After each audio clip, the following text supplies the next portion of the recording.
Close your eyes for just a moment and picture this: the soft hum of the refrigerator in the background, the faint scent of lemon in the air, and every surface of your kitchen gleaming under the morning light.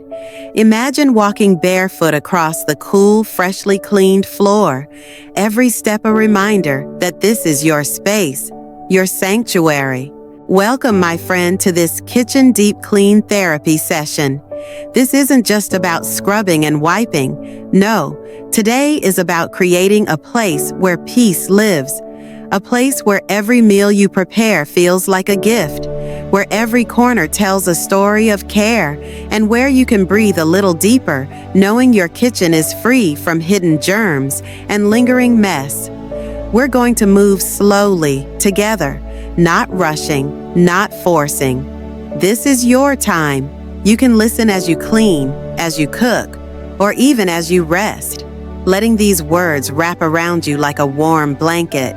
Before we lift a sponge or spray a counter, I want you to simply stand in your kitchen for a moment. Look around. Notice the little things. The mug sitting by the sink, the crumbs from yesterday's toast, the way the light hits the countertop. There's no judgment here, only awareness. In this space, every task becomes an act of self-care. Every gentle movement of your hand is an investment in your health and your happiness. And when we approach cleaning this way, it stops being a chore and starts becoming therapy. The kitchen is more than a room. It's where your morning begins with the first sip of coffee, where recipes turn into memories, where quiet midnight snacks become little acts of comfort. It's where love is poured into pots and pans, where aromas fill the air and conversations linger over plates. But it's also where germs can hide, on handles, in crevices, behind appliances. And today, we're going to face that together, gently, methodically, without stress.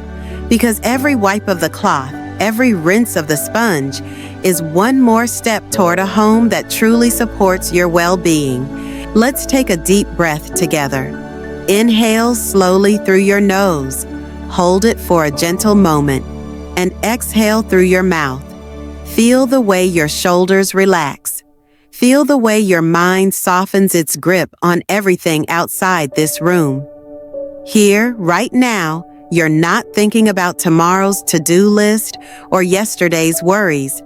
You're simply here with the hum of the fridge, the warmth of your hands, and the promise of a fresh, clean space. Before we begin, I want you to set a quiet intention. It could be something as simple as, I want to create a peaceful space for my family, or I want to take care of myself by taking care of my kitchen. Say it in your mind, softly. Let it guide each movement we make today. If you're ready, let's make sure you have what you need. Gather your gentle cleaning sprays, microfiber cloths, a small bucket of warm soapy water, and maybe a fresh lemon or two for that uplifting scent. If your favorite music helps you feel lighter, press play. If silence feels more peaceful, let the quiet be your companion. And remember, there's no rush. We're not aiming for perfection. We're aiming for connection. Every part of this process is just as important as the result. Before our first wipe, I want you to visualize your kitchen the way you want it to feel. See the countertops shining, the sink sparkling, the air carrying only the scent of something fresh and clean. Picture opening a cabinet and finding everything in its place. Opening the fridge to see order, freshness, and possibility. This is where we're headed, and every gentle step we take today will get us closer. All right, take one more deep breath. Feel the weight of the cloth in your hand, the coolness of the spray bottle, the warmth of the soapy water. We're about to begin, and as we do, remember, this is your time, a time to refresh your kitchen and yourself. Before we take our first step into the deep clean, I want to pause for just a moment. If this space, this feeling, is something you want more of in your life, I'd love for you to stay connected with me.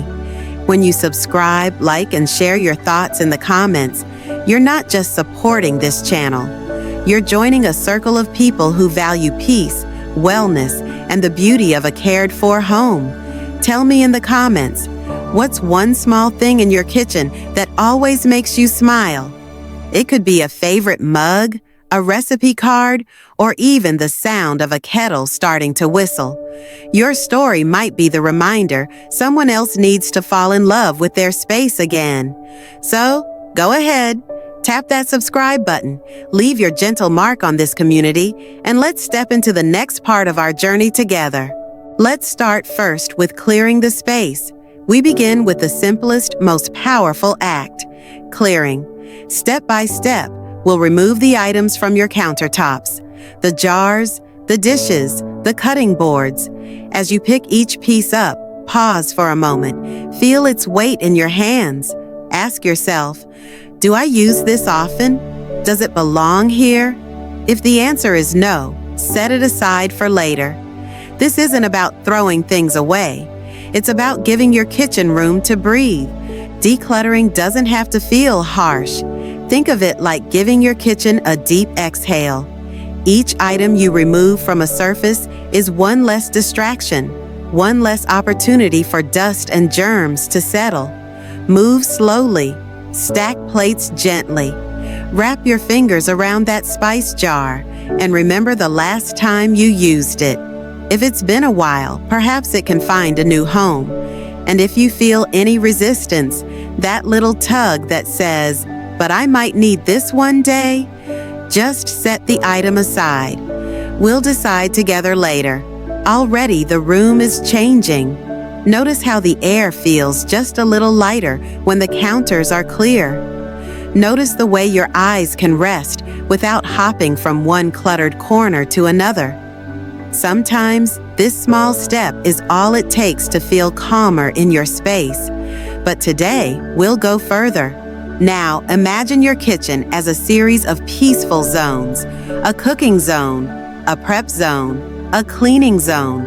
When everything has a purpose and a place, your movements feel smoother, calmer. As you clear each surface, think about where each item should live to support the way you cook and clean. This way, you're not just tidying, you're designing a flow that makes life easier every day. Before we move to the next stage, do one gentle sweep across your kitchen. Look at the open spaces you've created. They're not empty, they're ready. Ready to be cared for, ready to shine, ready to become a place where peace and cleanliness live side by side. Take one more deep breath, and let's prepare to bring these surfaces to life again. Now let's move on to section 3, where we focus on surface therapy. Remember, I'm with you every step of the way, and together we will try and awaken the kitchen surfaces. Now that the counters are clear, it's time to awaken them. Your kitchen surfaces are like the skin of the home. They feel every touch, every spill, every moment you prepare a meal. Today, we treat them with care. Take a clean cloth or sponge. Hold it in your hand for a moment. Feel its texture, the way it bends, the way it's ready to serve you. Run it under warm water and notice the gentle steam rising. This is not just cleaning. This is renewal. Your cleaning solution is your companion in this journey.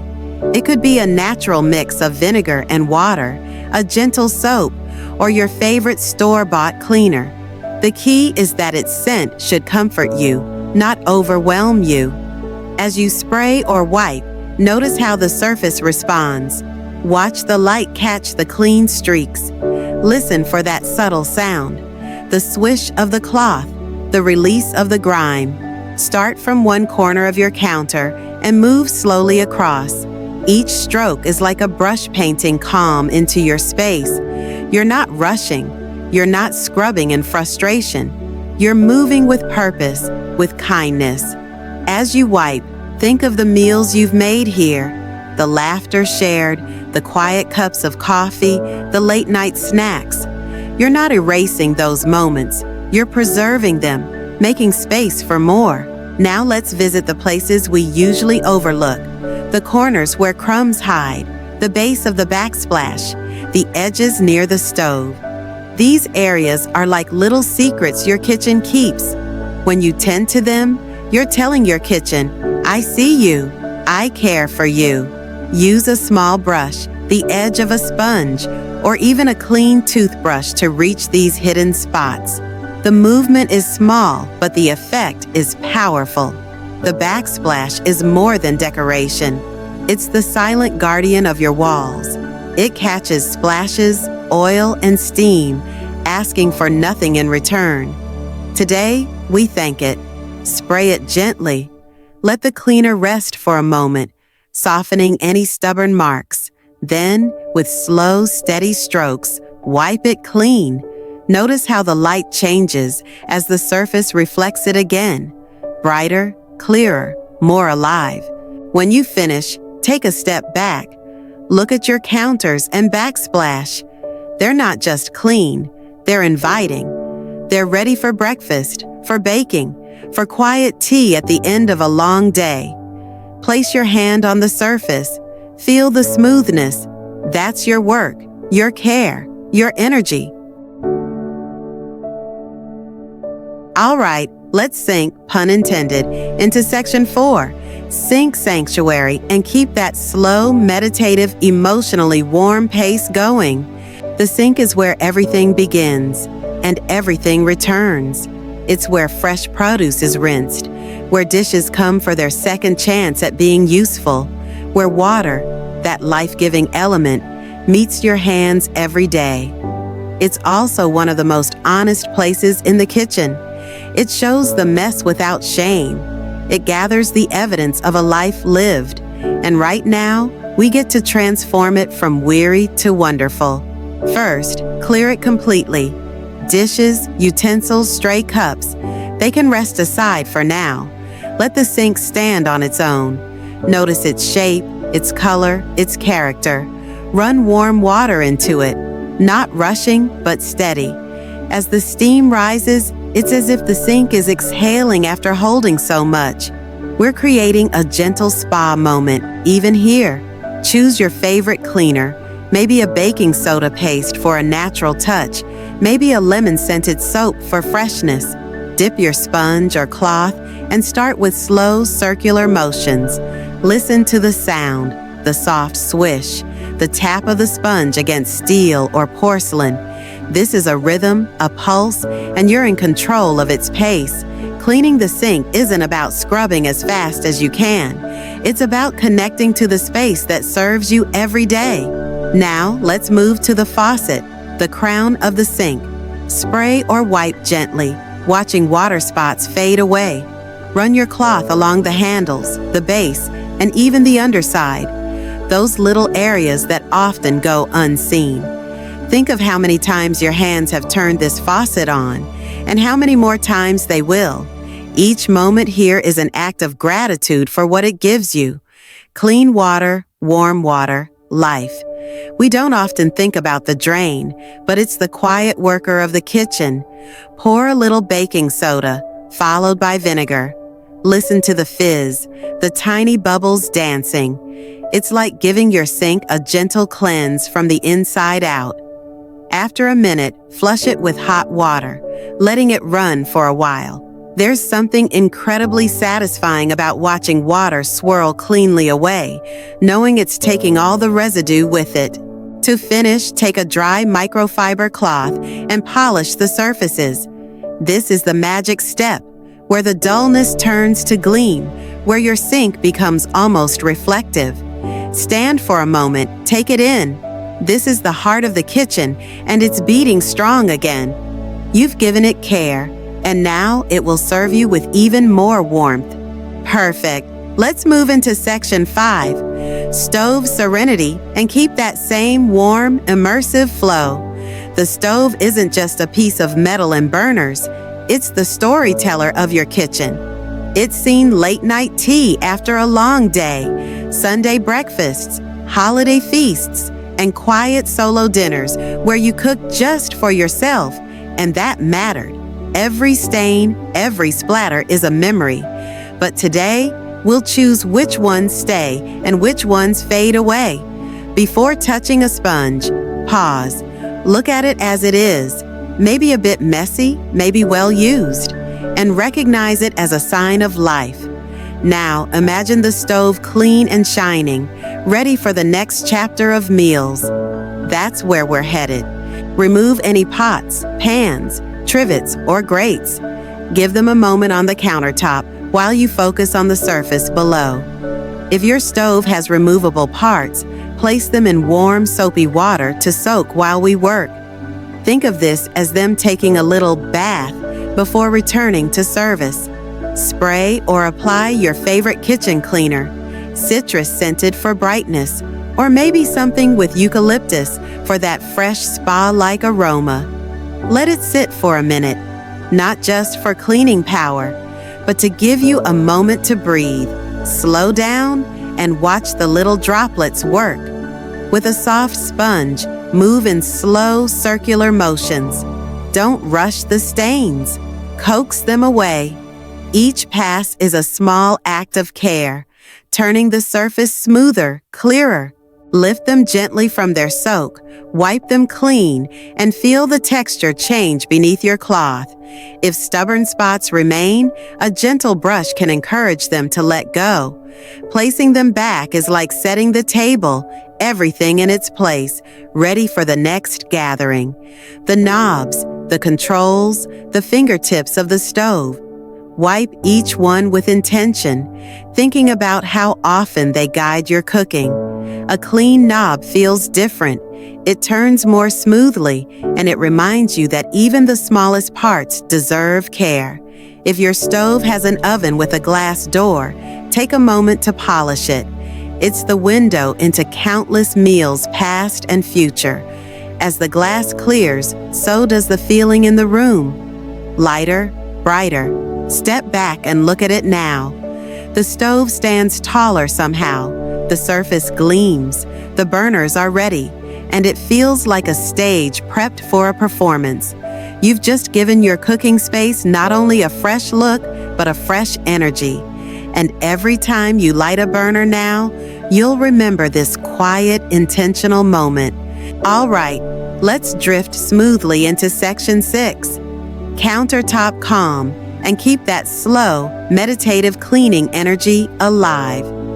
Your countertops are the open fields of your kitchen, wide, ready, and waiting for whatever you bring to them. They hold the flour dust from baking, the crumbs from a rushed breakfast, the rings of a coffee mug after a morning conversation. And today, we're giving them back their spacious beauty. First, remove everything: the toaster, the cutting board, the fruit bowl. As each item is lifted, notice the lighter feeling of space opening up. For a moment, your countertops stand bare, like a blank canvas, ready for the next masterpiece. Pick a cleaner that makes you want to linger here. Maybe something with a lavender scent for calm, or a crisp lemon for freshness. Spray gently and watch the mist settle like morning dew. With your cloth or sponge, move in long, sweeping strokes. Don't just wipe, glide. Imagine you're smoothing out the day itself, erasing tiny tensions along with the crumbs. Feel the texture shift from slightly rough to perfectly smooth. Now, travel to the edges, the little places where dust and crumbs like to hide. With each sweep, you're inviting lightness back into the kitchen. Corners cleaned feel like a room has exhaled. When your surfaces are spotless, slowly return each item you removed. But here's the difference. Place them with intention. The fruit bowl doesn't just go back. It takes its place like a centerpiece. The coffee maker isn't just functional. It's part of your morning ritual. Step back. Your countertops are no longer just surfaces. They're ready for cooking, for conversations, for those little moments you didn't even know you'd remember. All right, let's take a deep, steady breath and step into Section 7, Fridge and Pantry Peace, keeping our pace unhurried and our energy warm. The fridge and pantry are more than just storage spaces. They're the heartbeat of your kitchen, where every meal begins. Every jar, bottle, and box inside is a promise of nourishment, comfort, and creativity. When they're clean and organized, your kitchen feels lighter, and so do you. Gently open your fridge door. Take in what you see. The items you use daily, the little forgotten things in the back, the stories each shelf tells. There's no judgment here, only the intention to refresh and restore. Remove everything one shelf at a time. As each item leaves the fridge, think about its role: the milk that starts your mornings, the leftovers that kept you from cooking on a busy night, the vegetables waiting for their turn in a recipe. Place them gently on a clean surface, letting your fridge breathe empty for a moment. With a mild cleaner or warm, soapy water, begin wiping each shelf and wall. Slow circular motions. Notice how the coolness of the fridge air mixes with the fresh scent of your cleaner. This is the feeling of renewal. As you place items back inside, be deliberate. Group similar things together. Drinks in one area, condiments in another, vegetables in their crisp drawers. The order you create now will greet you with calm every time you open this door. Now, turn to your pantry. Its shelves are a quiet treasure trove. Grains, spices, canned goods, snacks. These are the building blocks of countless meals. Remove items shelf by shelf, just as you did with the fridge. Dust the surfaces, wipe them down, and let the space feel open again. As you return your pantry items, take a moment to face labels forward, group foods by type, and maybe place a few things you'd like to use soon toward the front. This simple act turns your pantry from a hidden closet into a curated collection. Step back, glance at your fridge and pantry, and notice the shift. What once might have felt cluttered now feels intentional, and every time you reach for something, you'll be met with a quiet sense of peace. Take a deep breath. Look around your kitchen. The shining counters, the fresh fridge, the ordered pantry. Every surface tells a story of care, not just for the home itself, but for the people who live here, including you. Today, you didn't just clean. You created a space where your mornings can start fresh, your meals can be made with joy, and your mind can rest a little easier. Thank yourself for showing up, for making time in your day to bring peace to your kitchen. Every cloth you wiped, every corner you tended to, was a step toward a home that feels safe, warm, and truly yours. If you enjoyed this time together, I'd love for you to join me again. Subscribe to this channel so we can keep building these peaceful, clean moments together. Like this video if it helped you feel calm while you cleaned. Your like helps this little community grow. And share in the comments. What part of today's kitchen deep clean felt the most relaxing to you? Your words might inspire someone else to find their own cleaning calm. Until next time, may your home be light, your kitchen be fresh, and your heart be at peace. Thank you for letting me be part of your space today.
you.